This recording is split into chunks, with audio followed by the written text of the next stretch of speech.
शांती कुठे गेली सविता? बाबा मी वाट पाहत थकली आईची. कुठे गेल्या मला माहीतच नाही. फोनही नाही आला ना, काहीच नाही. आता पुष्पाबाई कामाला सांगितली. आता शांती झाली मोकाट. गेली शिन झाबरूच्या घरी. कोणतं काम आहे दुसरं? नाही ना, पण आईनं सांगायला लागत होतं. किती वाट पाहून राहिली मी, किती वेळची. असं करणं, झाबरूला फोन करून पाय नाही तर. बाबा एवढं असेल तर तुम्ही जाऊन द्या ना झाबरू मामाच्या घरी. मग मला वेळ नाही आहे एवढं. लेकरं आणतो मी. जेवण राहिलं अजून. आता तर ऑफिसमधून आली. असं वाटलं आई आले असतील घरी, लेकराला घेऊन येतील. माहिती का रे शांताराम? कावा पुरी पाहिजे तू सासू. त्या सासूला किडनॅप केलं म्हणते ना कोण? काय म्हटलं मावशी? किडनॅप? शांती रे? अरे शांती दुसऱ्याला किडनॅप करते, पण शांतीला कोणी किडनॅप नाही करू शकत. काही बी सांगू नको आम्हाला. पुरी त्या घरी ते सविता आली होती. त्या सासूची मैत्रीण धावत पयत, शांताराम भाऊ, सविता, राजा, मारे आवाज देत जा. मग मलाच आवाज आला. मी आली विचारपूस करायला. म्हणे भाई शांताबाईला म्हणे किडनॅप केलं म्हणे कोणा चोरीनं. आम्ही चाललो म्हणे धावत धावत. बाबा हाचार नका नेऊ तुम्ही.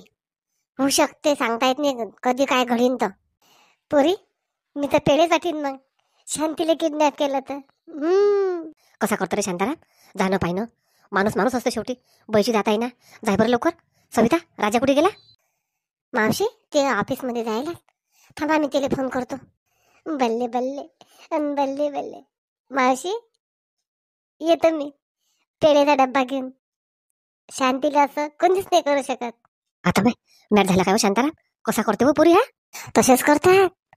माझ्या सासू बद्दल तू राजाला फोन कर. पाय बरं काय झालं काय नाही तर. हा मावशी आताच करतो. सविता काकून आता मग म्हणायला नाही पाहिजे का मला असं की तसं. मला फोनही नाही आला एखादा. थांबा मी राजाजीला फोन करतो. हॅलो हॅलो राजाजी, कुठे आहे तुम्ही? तुला माहित नाही का सविता कुठे आम्ही ऑफिसमध्ये आहो म्हणून? एवढं कोणतं अर्जंट काम पडलं फोन केला? आतापर्यंत एक फोन नाही केला कधी. अर्जंट काम पडलं आता म्हणून फोन केला, नाही तर मला काही गरज नाही फोन करायची. तुमच्या आईले चोरीने किडनॅप केलं म्हणते. कधी काय कसं? या तुम्ही ऑफिसमधून लवकर, सांगतो मी तुम्हाला सगळं. ठीक आहे निघतोच मी आता. मावशी तुला कोणी सांगितलं? सविता काकू ना फोन करून पाहू काय म्हणून. तर आई आल्या नाही किती वेळचे. पाय आता माझ्या सासऱ्यांना जायला नाही पाहिजे काय. थांबा आता राजाजी आले की मग जातो आम्ही पायाले. तोपर्यंत मी लेकराला घेऊन येतो. तिथं लेकरं लढत बसले असतील. माझ्या भोवती तर सगळा घोरच घोर आहे. मावशी लक्ष ठेवतो माझ्या घरावर कोणी आलं गेलं कधी तर. आलीच मी 10 मिनिटात. हा हा ये. कोणते चोरीने किडनॅप केलं? मला तसं वाटते मनीषाची जेठानी तर नाही होय. ते लय नाही नाही, रिंकू त्याची सासू बरोबर आहे. रिंकू त्याच्या सासूनच किडनॅप केलं. हाव हाव हाव हाव. ये रे आता. आता कसा पयाला रे हराम खोरा. ये ना आता. कशी चटणी करतो तू इथे मी. ये ये. तुला वाटते बाया म्हणजे निरा कमजोरच आहेत. माणसाले भेट नाही अशा बाया आहेत, समजू नको तू. आता फक्त या येला काय तू पाय टाक, नाही त्या पाय तोडून हातात देईन. तर या नावाची सविता नको म्हणू. शांताबाई लढून करायली तू. तू तर मोठी डेरिंग बाज आहेस. आता कुठे गेलं तू डेरिंग? सविता सविता. शांताबाई त्यानं मारलं का तुले? काय केलं तुला त्यानं? काहीच नाही केलं मी. तो बंदूक आणायला गेला. मी मी वरती चढली, झाडावर चढली मी. सविता थकली सविता मी. सविता आज तू होती म्हणून मी वाचले सविता, नाही तर माझ्यासोबत काय झालं असतं मला बी माहित नाही सविता. शांताबाई काहीच होत नाही तुझ्या संग. काही काळजी करू नको तू. असं पुस आणि लढणं बंद कर हे. आणि अशी हिंमत ठेव. माणसाच्या ताळूतूनही बैले वाचवता आलं पाहिजे. आज मी जर अटकली कुठे तर मला वाचवशील की तू अशी लढत बसशील? सांग मला तू. नाही सविता सविता. चल घरी, सगळेजण वाट पाहून राहिली असतील तुझी. चल. का शांताबाई कुठून आला होतो तू चोर? सकाराम होत वावरांनी नेहमीच असतात. आज कुठे गेले काय माहित. काही नाही सविता, आजचा दिवस लय खराब होता आपल्यासाठी. लय खराब होता माझ्यासाठी सविता. पण त्याच्यानं ते उपकार मी कधीच भुलणार नाही सविता. लक्षात ठेवतो. त्यामुळे जीव वाचवला सविता. हा शांताबाई बस झाला आता. चल तू चल, तुला त्या घरी नेऊन घालतो. रोशनीचे बाबा आले ना, कोणत्या जंगलांनी गेले चोर आले पाहिले काय माहित. इकडे आपण दोघीने विली वाटे दिल्या चोरा चालवून. हे माणसं बसले. चल आता पाण्याची बकेट घेऊन जातो आणि पप्पूला म्हणतो चल ना दुकान उघडा लागत नाही काय की तिच्या पाशी बसे राहता तुम्ही. पप्पू झाली नाही का तयारी अजून? आई कुठे गेली पप्पू? मनीषा झाली ना पप्पूची तयारी? तो तेच म्हणून राहिला दुकानात उघडा लागते म्हणते, गिऱ्हाईक वाट पाहतात. ते झालं काय? मग आई किती घंट्याचं झालं. पप्पूला मी तेव्हाच म्हटलं पाणी भरतो आणि चला निघा, पण पप्पूला भाऊजी सोडून तेव्हाच का नाही एवढं अद्दला घडून राहिल्या. पण तुमच्या सुनीली अक्कल नाही येत. जाऊ दे ना मनीषा, लोटत न्या लागते. आई लोटत नेऊन होतं मग नुकसान होऊन राहिलं ना इकडे. हिने दिसून राहिलं का तुम्हाला? एवढं असतं लग्नच नव्हतं करायला लागत पोराचं.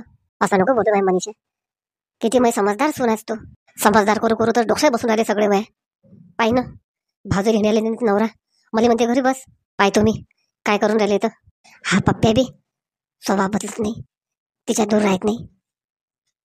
ते एक काम करावंच लागते, दोघीले अलग अलगच करावं लागेल. मनीषा काय झालं सांगा लवकर. एक काम कर मनीषा, तू समजू नको मला, तू पोरीसारखी आहेस मनीषा. आपण काय करू, हे घर ते घर मनात आपण पार्टिशन करू. मनीषा तुझ्यासाठी मी सांगतो तुले, अलग अलग व्हा दोघं जण. आई तुम्हाला माहिती आहे काय हा माणूस ऐकणार आहे म्हणून. मी तर आईच्या घरी घेऊन गेली होती तर ती धागे दोरे जोडले. माहिती आहे ना तुम्हाला? नाही नाही सगळं अलग अलग कर. तू अलग तिचं अलग, तू अलग तिचं अलग. मग पाय कसा करते तो. मनीषा बरोबर बोलून राहिली आई. पाय शंकर पंगे तुलाही माहित आहे. मनीषा आई सांगते तसं करतो, नाही तर चार चार जणांच्या जिंदग्या खराब होऊन जातील. हे बाई मोठी अलग आहे, सगळं करू अलग अलग. उद्या आपण 2 लोक बोलू आणि 2 लोकांच्या हातानं सगळे आपण हिशे वाटणे करून घेऊ. नाही नाही दादा काही कोणाला बोलू नका, आपणच आपल्या घरात करा. विनाकारण लोकांना तमाशे दाखवणं योग्य नाही वाटत दादा मला. पंगी आई पप्प्याले किती समजदार बायको भेटली. पाय किती समजदार असाले. हा मनीषा तू म्हणशील तसंच करू. हा पाहतो ना मा नवसाचा नवरा कुठे जायला येतं. आणि सांगतो जरा 2 गोष्टी.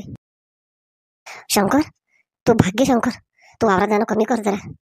याची विल्हेवाट लाव शंकर तू, नाही तर मनीषा सोडून देईन पप्पूले. मग काय करशील, मागच्या दिवस पोळी येऊन जातील. शंकर कर तू काही ना काही कर. हिचा स्वभाव बदलत नाही, त्याचा बी स्वभाव बदलत नाही. ठीक आहे कायच करू सुलोचनाचं, किती म्हणा बोला तिले समजतच नाही. पप्पू सांगा ना मग येऊ काय मग मी आजपासूनच. आता मला पायले बरं वाटून राहिलं. वहिनी आजच्या दिवशी उद्या मनीषाले, आज अजून तुमच्या पायाला आराम पडते. मग उद्यापासून या तुम्ही. नाही नाही उद्यापासून नका येऊ, आतापासूनच चला. चला सुलोचनाताई उद्याचं कोणा पाहिलं. नाही नाही सुलोचनाताई एक काम करावं लागते आता. आता मी ब्राह्मणाला बोलावतो. तुम्ही दोघं जण लय एकमेकाशी जुळेल आहे ना, तुमचं दोघंचं लग्न करून देतो मी. थांबा तुम्ही. मनीषा कशी बोलून राहिली तू, तुला समजून आलं का तू काय बोलून राहिली? चल मनीषा मी चाललो दुकानांदी. अरे नाही नाही एकटे काय करता तुम्ही दुकानांदी, तुमच्या संग तुमची वहिनी असल्याचे तुमचं मन कुठे लागते. थांबा तुमच्या दुपट्याले पदार्थ तर बांधत मी त्याच्या. थांबा थांबा थांबा तुम्ही जाऊ नका. चल येतो मी. तू चलशील तर चल, नाही तर नको येऊ तू. एवढ्या उपट तिप्पट गोष्टी करायली तर. नाही नाही माही तर गरजच नाही राहिली तुम्हाला पप्पू, अजिबात गरज नाही राहिली. दिसूनच राहिलं मला. अरे अरे अरे सुलोचनाताई सुलोचनाताई कुठे कुठे चालल्या तुम्ही, कुठे चालल्या तुम्ही? नाही नाही नाही नाही माझी नजर लपून जाऊ नका तुम्ही कुठेच. तुम्हीच तर खास मेन आहे त्याच्यातलं. मनीषा मी काहीच केलं नाही, करता सगळं तुम्हीच, पण म्हणता मी काहीच केलं नाही. असं नाही जमत सुलोचनाताई. आता मी ब्राह्मणाला बोलावतो आणि तुमचं दोघंजण मस्त लग्न लावून देतं. रिकाम्या गोष्टी कमी कर, कामाचं बोल. कितीकच सांगा कितीकच बोला, काहीच पाणी नाही दिले. थांब म्हणा आता याच्या दुकानात जाऊन पाहतो मी काय गुण करते कोणाला फोन करते तर.